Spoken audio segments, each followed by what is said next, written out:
asked about oils. Well, maybe they did, and we're going to learn about them today. But first, I have been overwhelmed today. I have been humbled and overwhelmed as I've spent the day going from Facebook to our Heartiness Approach Facebook to our website, and answering and researching and helping and learning from our audience. It's just been absolutely amazing. You've touched my heart, and I hope that I can bring value to what we give to you. So anyway, one of the things that I was supposed to bring up yesterday was bio-individuality, meaning this boy and this girl are not the same. We are not the same. Food doesn't react the same in our bodies. I mean, we have a lot of similarities. I mean, it goes in our mouth, and you know, a lot of things from there are the same, but there's specifics that are different. There are. And that's really, really important that you realize that your body may not react the same as our body. It's called bio-individuality. For example, something that I've talked about before. You know what? Let me rephrase that. It's biochemical individuality. There we go. That I've talked about before is the number of fat cells that we have. I don't know that there's been research about how many we start life with when we're a baby, but what they've determined is that what we have as a baby, between as we start growing, whatever environment we're in, however we eat, then the number of fat cells is affected by what those goes on. First few years. But everybody starts different depending on how you were born. And so, with that in mind, there's a lot of reasons why we would start different, and there's going to be a lot of reasons why we have different environments that we grow up in. And as a result of that almost unlimited number of variables, you're going to be different from other people. Your hormones are different. Trust me, mine are different than my sister. Totally different. It's so weird.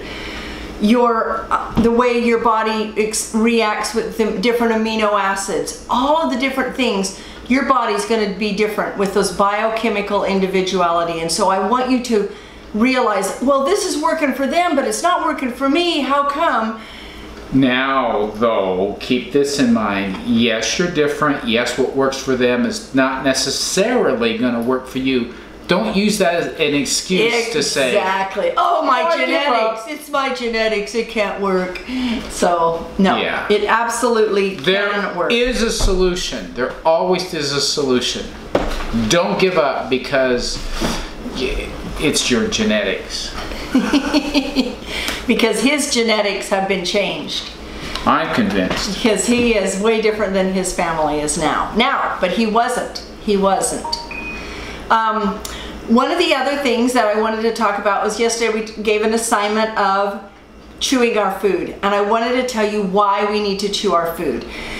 One of the reasons is because this food goes into our bodies and it feeds our bodies. It is the fuel for our bodies. It's not just this nice thing that we get to put in our mouth and, oh, that tasted good.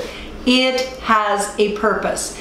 One of the bad things is if we are not chewing our food properly, then we get chunks going down, which can get bacteria, which can make leaky gut syndrome, which can cause inflammation and all kinds of things. So it starts with the mouth. Not to mention, if it's not fully broken down, it's gonna go from one end to the other without giving you all the nutrients that it has available. Absolutely. So it's kind of like, what's a good example of that? It's wasting. Well, for those of you who know how cars work, if your car is running rich, it means it's using more gas than it needs to, and so your mileage goes down. You're running the same amount of gas through it, but you don't get to go as far.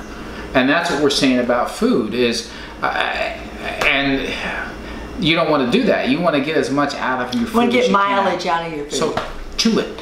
Okay. Thoroughly. Another thing is that our our body, our teeth, our ears, our skin, our hair, our nails, those are our bones, those are different structures of our body. And then we have our body that functions with our hormones and our neurotransmitters and all of that. And then we have energy that we get from the food that we eat. Those three components are made to work with the fuel we put in. So if we don't put in enough fuel, then we are breaking down because we're working harder than the fuel we put in. So you're going to mention negative and positive? Not yet. Not yet. If we put negative and positive, yet to come. If we put fuel in too much into our mouth and we're sedentary, then we also have a lack of a balance by putting too much fuel in that isn't being used. So the object is to find the balance. So we had, I think Marianne is the one who said she was confused about having to snack. That some places say don't snack, and I am telling you there are at least, I don't know how many different kinds of diets are out there. And everyone is going to tell you something different. And that's why we don't follow any of them. That's why we do it the Heartiness way.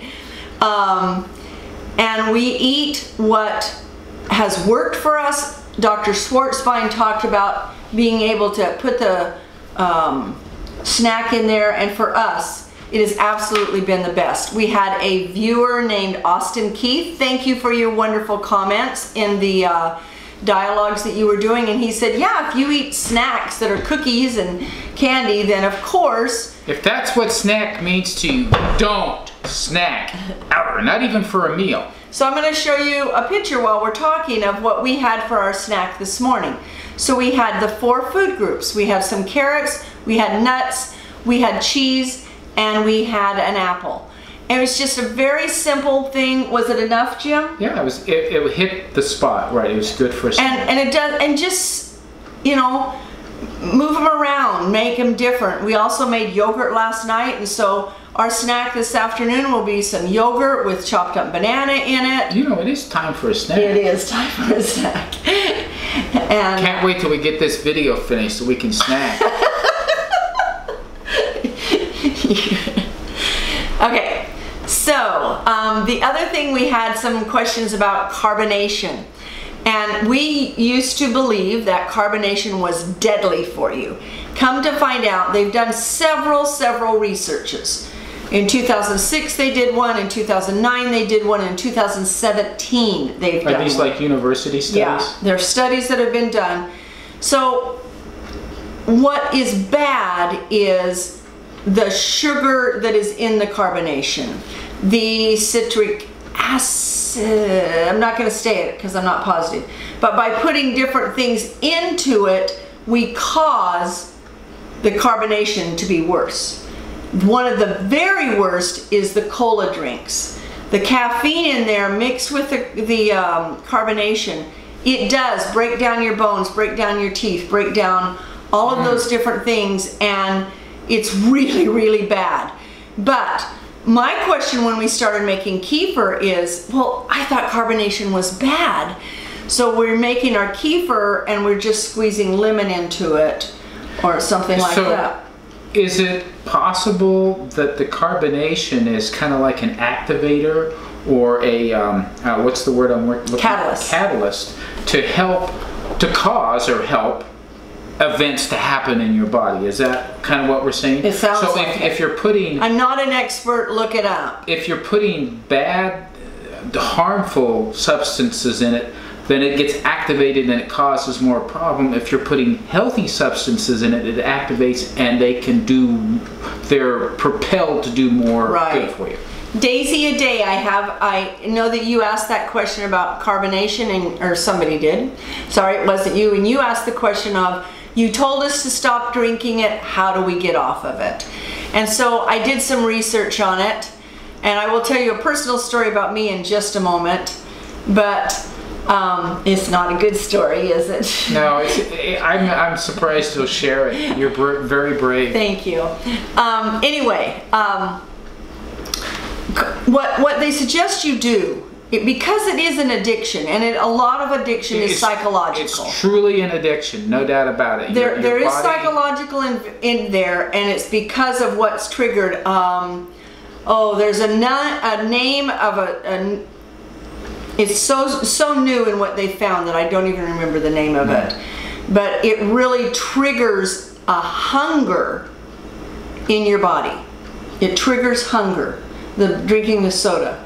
I'm like, wow, okay. So it's like a real basic hunger too. I mean, it's like a primal hunger. Right. Yeah. Okay, so what you need to do is, I know you said you're down to 1 cola a day. So you need to go down. Congratulations on that, by the way. That was probably a big deal to get there. So, but she also has been drinking it for 40 years. Ooh. So what we want you to do is go down to 3/4 a day.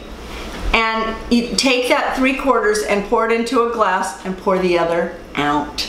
And fill the 3/4. Now, is the other out kind of a psychological thing? I don't know, I just made it up. Okay. You tell me. I think it's a good psychological thing. You're kind of getting rid of it, so. Fill the glass up with water, so you're diluting it. So you're still getting the full amount. Still getting the whole thing. Then, a little at a time, you're going to take a little less and a little less out of that can, and you're going to toss the rest. And fill it full of water, and fill it full of water until you've got that much soda and that much water. Over a period of a couple of weeks, your taste for the high sugar is going to go down a little bit. And I'm going to interject right there as well. With exercise, when we're progressing our exercise, we're advised not to do much more than 5%, not over 10% for sure, but like closer to 5% increases, whether it's how many, how long, how much weight you're using. But if you're going to increase what you're doing, you have a slight increase. So 5% is not much. And I'm thinking it's the same thing there. You don't want to do a drastic amount because your body is going to like, whoa, what are you doing to me? But if you do a small amount and just keep decreasing it, I mean, be consistent and progress it more, and your body will adapt slowly. It won't have any negative reactions, and you'll get there. Right, you'll get there. Slow and steady wins the race. Now I'm going to tell you my story. I haven't drank soda pop in a very long time. There is a time I have to drink soda. I get nauseated when I get stressed.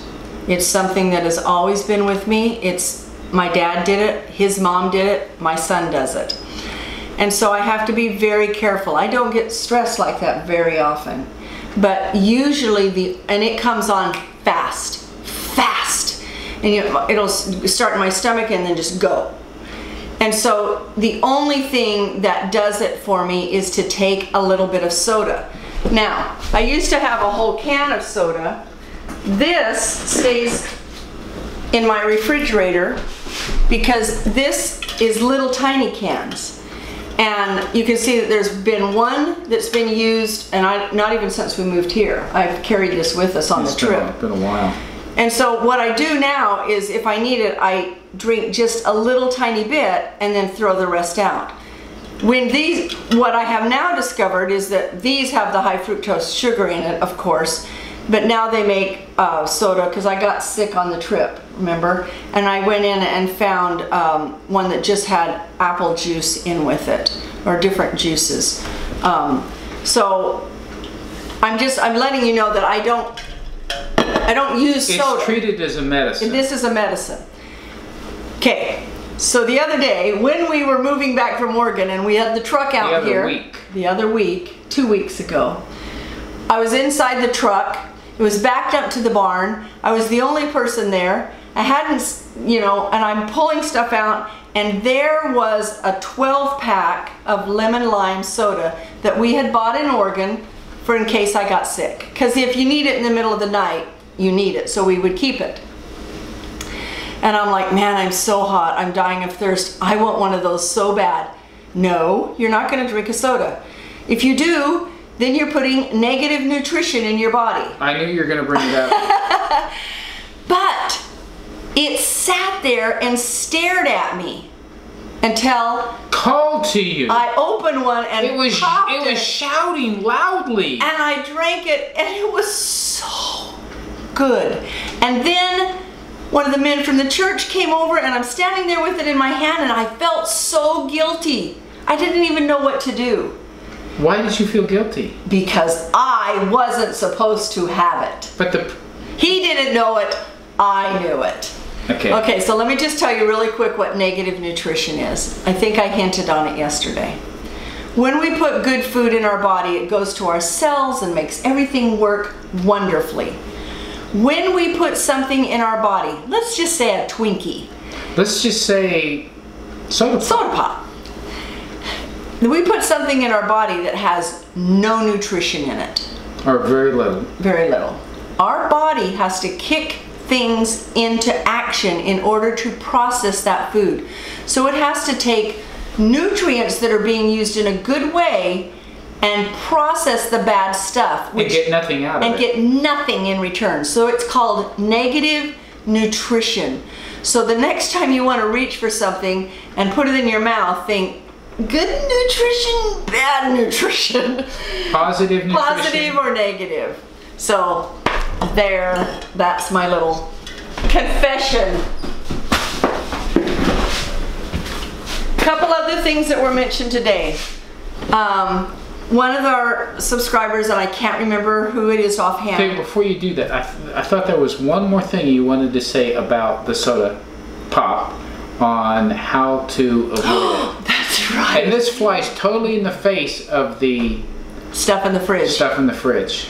Don't. But she has extreme control most of the time, except when she's hot in the back of a truck unloading it and the cans are yelling at her. For me, just to come in here and do that, it doesn't happen. Don't keep it. If you've got it in your home, if you're addicted to it, you don't want to have your body is not going to be able to withstand the willpower to let it go. You're going to sit there and have a mental game in your head. It's just going to keep going until you reach for it, pop it open, and use it. Don't keep it. That 6-pack, 12-pack, it's gone. It's gone. So don't torture yourself. I mean, if it's so much cheaper to throw that out than go to the doctor.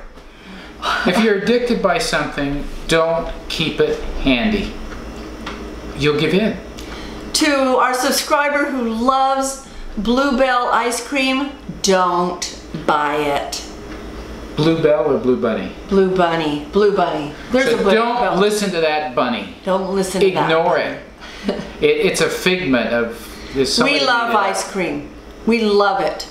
But when we have milk of our own, we can make it ourselves. And we can put the right amount of sugar in it or the maple syrup in it. And just have tiny scoops, tiny scoop, not a cereal bowl full a night. Okay. Yes. Don't deprive yourself completely because you may not succeed. Most people, psychologically, when they're depriving themselves, at some point they're gonna get to their limit, and then they're gonna binge on something. That's common, typical behavior. So, could you hand me my book right there, baby? Don't put yourself in that position. Thank you. To where you're feeling that way. If maybe eventually over time you can get rid of that inclination, that addiction that you have. Get there a little bit at a time, but don't try to do it cold turkey and then do without and suffer along. When we started this in 2008, sugar wasn't even a big deal at that time. We didn't even involve sugar. It was just a little bit later that the 60-minute episode came out where the doctors were starting to see, researchers were starting to see that sugar could cause heart attacks. And we will have a whole thing on that. So now, because of the way we were eating, there wasn't a lot of sugar involved anyway, but we weren't intentionally avoiding the sugars. Right. It was just kind of a natural part of it. It was part of that onion that got peeled back. But when we heard more about the sugar and how big of a problem it wasn't hard at that point because we were mostly not using sugars. So that helped, but that enabled us to know better why what we were doing was helping us so effectively. But then we took those sugared items that we were doing and we set them aside, and that helped us even more. All right, now, this is the subject for today. One of the things that we learned the most from Dr. Schwartzbein's book. She's an endocrinologist. She worked with diabetics, and she found out when she got out of medical school and was working with this diabetics that the diabetic diet made her patients sicker. And in fact, when she came on as their doctor, they begged her to figure out something else in their life. And so she had them keep a list of all the foods that they were eating and all the things that they were doing, and found out that by eating the foods that the diabetic diet said, it raised up their blood sugar. So a typical breakfast is drink orange juice, have a bowl of cereal, and have some toast. Carb, carb, carb. It's lethal for a diabetic. And so what she did was she started having them eat a lot more protein, a lot of meat. She added fat into their diet, and they came back with low blood sugars, feeling better than they'd ever felt, and they started losing weight.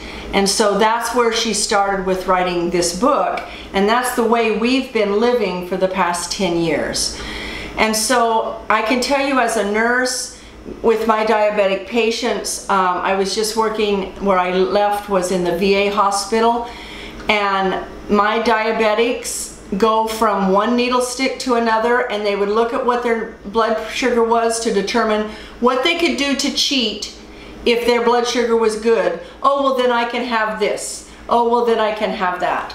And no, you can't, because the way we're going to feed you is going to be so good, you won't crave all that other stuff.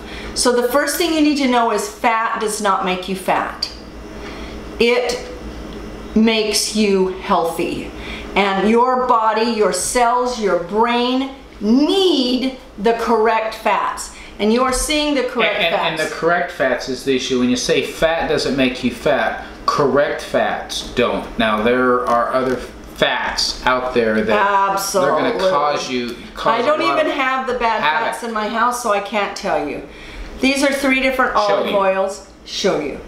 Coconut oil, which is very liquid right now in my house. It's a little warm today. Lard, which I've rendered from our grass-fed cow. Pig. Yeah. And Kerrygold butter, which is grass-fed, which I'm going to stick in the fridge. You don't want it to be liquid? I don't want it to be liquid. Ghee, G-H-E-E, is where you take the butter and you kind of render it down, and it puts this golden stuff. I have never made it. It's really good for you, though. So that's another kind of fat. These are the fats that you can eat. Avocado oil, sesame oil you can use in different things. Now I'm going to tell you the oils you cannot use. Crisco, out of here. Vegetable oil, canola oil, soybean oil, safflower oil, sunflower oil. All of those oils cause you to have so many of your health problems. They cause inflammation, major inflammation, because of omega-6. And that's when the way this was discovered was with the doctors doing the heart surgeries, and they kept finding that the hearts were, the whole thing was just, they were full of inflammation. And so it's come down to, those are the wrong kind of oils. So they were all man-made. They were supposed to keep us healthy and do all these good things for us. Crisco took over. If you don't know about the study that was done in the 60s, 50s, Keys? The Keys study. I'm not going to go into it in great detail, but look it up, the Ansel Keys study. He went with did studies in all the different countries and chose the ones that he wanted to that made his study look good. The government decided that they needed to make some regulations. They're sitting at the table with McGovern at the head of the table, and scientists and doctors are begging them not to use this information to set the standards with. You can actually go on to the YouTube or somewhere right now, and find McGovern saying, well, that's all well and good that scientists and doctors have time to do studies. We don't have time to do any more studies. We're just going with this. And so they went with the fact that high fats and saturated fats made high cholesterol, which made heart disease. It has since been proven that there's no proof, but the companies have already benefited from it. Crisco took over and all the other things. So that's it in a nutshell as to why. I mean, I remember, you probably remember, oh, don't eat butter, eat oleo.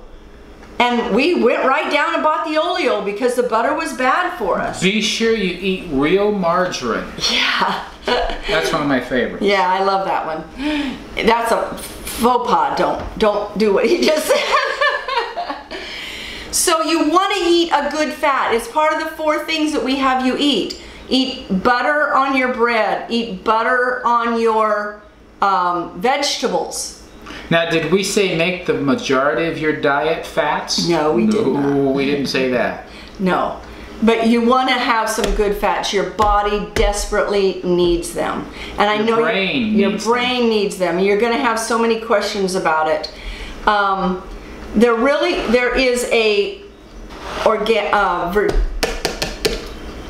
let me say this, a virgin coconut oil and there is a refined coconut oil. Both of them are okay to use. If you do the research on them, even the refined is done appropriately. You want to make sure your oils are cold pressed. This is cold pressed oils, and this one was too.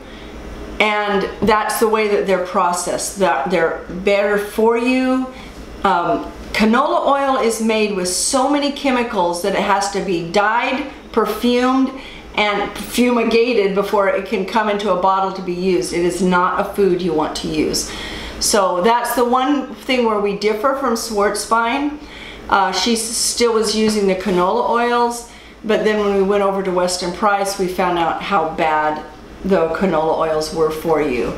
And so, you know, it's all about research. Anybody that's telling you something, they know what they know, and that's great. And going beyond that, it gets a little sketchy sometimes if they haven't had time to research it. And we're certainly in that same position. But what we're telling you is what we've gleaned for 10 years. We've been living this way, and the results that we've experienced by it. Now we may not be 100% correct. Who knows? But for us, it's working great, and it's continuing to work great. So we enjoy your questions.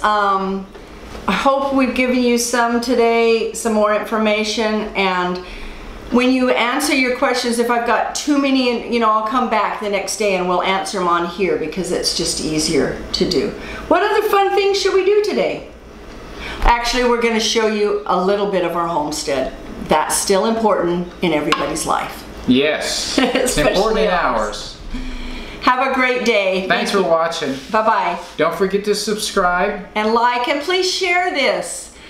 And if you haven't subscribed to the newsletter, go to heartinessapproach.com. Look for it on the right-hand column there. Be on your right-hand column, I guess. And if you haven't come over to Heartiness Approach on Facebook, come on over. There's great conversations going on over there. Thrilled about that. Thank you so much. We made a keyhole garden yesterday. We didn't show how to do it. We showed a little bit of us pounding and stuff. We have hardware wire on the outside of the chicken wire because this is what we had. We're using everything we had. Some T-posts where you can walk in like this. What we did was we took out a bush that was here. So we had some soft soil. A little bit. And literally, we used the broad fork and sat down and pulled all of the weeds and the rocks out of it. And the grass. And the grass. And then we mixed in peat moss and lots of good soil manure and compost and fertilizer, the organic fertilizers. And then we have our sweet potatoes growing, and then we're going to put carrots in. And you can see that it's about 3 inches. 3 inches. It goes the length of my hand. That's how tall it is. And we're going to add more and more and more each year until we get a full keyhole. We've got the keyhole in the center that we're going to put compost in. And the compost tea will run out into the garden. That's the idea. Now we recognize with this fence it's hard to get to the outside, and typically you don't have this. This is to protect from the deer. As we go forward and get our yard enclosed, then this won't be necessary. We can just have the edge being low that the bunnies, which will get in, can't get into it. But it's also to hold the soil. But for right now, this fence is the protection from the deer, and so this becomes a little hard to work at the edges, but not impossible. And it's right next to our 50-foot garden, and you can see that we have hardware wire down at the bottom with stakes that hold it closed. So we're pretty excited. We have had these sweet potato slips literally in our sink in water since we went out to Oregon. And so they've been sitting there waiting for us, and yesterday it was like, we gotta get this done. So we did it. We're very excited about it. It's not fancy, it's functional. Oh, come on home.